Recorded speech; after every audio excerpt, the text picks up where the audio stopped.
తెలిసిన మనిషి కదా, మాట్లాడకపోతే ఫీల్ అవుతారు కావచ్చు. నా హాయ్ డార్లింగ్ రాజు మంచిగున్నారా అని మాట్లాడుకున్న తర్వాత ఆయనతో వీళ్ళు మాట్లాడుకున్నారు.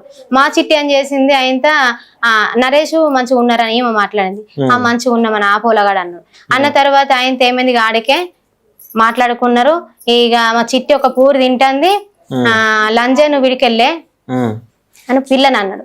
అన్న తర్వాత ఎందుకు పొలగడత్తేకి మా తమ్ముడు గిట్ల ఎందుకు అంటాడని నాకు ఎందుకు అనుమానం వచ్చి, అంటే నువ్వు తినక్కడ జాలదా లే లంజే అని బూతుగా మాట్లాడిన తర్వాత ఈమె లేసి ఇటు గోడకు వచ్చింది. గోడకు వచ్చినాక సట్ట సట్ట సట్ట చంపుతాడు పొలను. చంపిన తర్వాత నా భర్త ఉన్న నరేష్ అన్న పిల్లవాడు ఇంట్లోనే ఉన్నారు.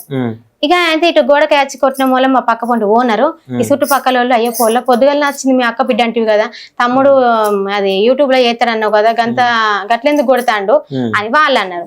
వాళ్ళు అన్న తర్వాత ఇట్లా మా పిల్లగాడు నరేష్ అన్న పిల్లగాడు వచ్చిన పొలం మీద అనుమానం పెడతాండు, మాట్లాడద్దు చెయ్యొద్దు అని మాట్లాడుతాండు అని నేనన్నా. అన్న తర్వాత అది కరెక్ట్ కాదు లంజే నువ్వు తయారుగా అన్నాక నేను కదా తమ్మ, నా అక్క ఇల్లు ఒకటి కాదు నా ఇల్లు ఒకటి కాదు, నీ తోడ పుట్టిందని నేనే, నా బిడ్డ అదే, అది పుట్టిలే ఇది పుట్టిలేరు తమ్మ, నువ్వు ఎందుకు దాన్ని పల్ల చంపుతున్నావురా, మీరు వచ్చిందే పొద్దుగా వచ్చిర్రా అయ్యా, మీరు లొల్లి పెట్టుకోకరు బాంచను గిట్నా అన్న. నా కొడుకు ఆపత వచ్చి మీరు వచ్చిర్రు బిడ్డ, మీరు మంచిగా వచ్చి ఏదో ఉన్నదా పెట్టుకుంటా మీరు వెళ్ళిపోతారు బిడ్డ అని నేనన్న.